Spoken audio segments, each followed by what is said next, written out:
So I have been working on my game for about 6 months now, and I have changed how I design my levels too many times. But this time, I think I found a solution.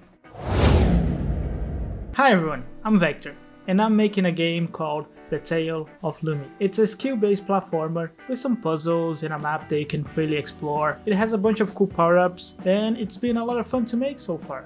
As much fun as it is to make it, some tasks can get really tedious. And I've been getting some trouble with level design. It's fun to come up with ideas, but level building has been a bit frustrating. I have played with the sprite shape as I showed in the sandbox level video, but it's super slow to build levels that way. And testing is also difficult because I have to make changes on the spline that affects the entire map. However, I think I found a workflow that has been working for now.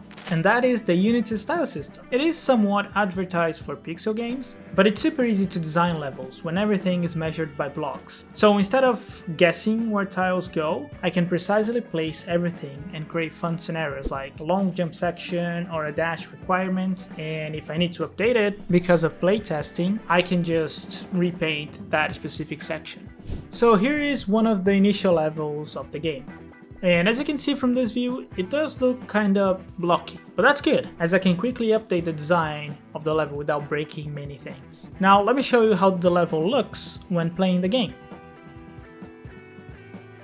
Yeah, so that's the approach. Design on an error-safe environment, playtest it, then make adjustments to the design, and finally add all of the bells and whistles to make the game look good. And I still got a long way to go, haven't I? Well, that's it for this video. Thank you so much for watching, and until next time.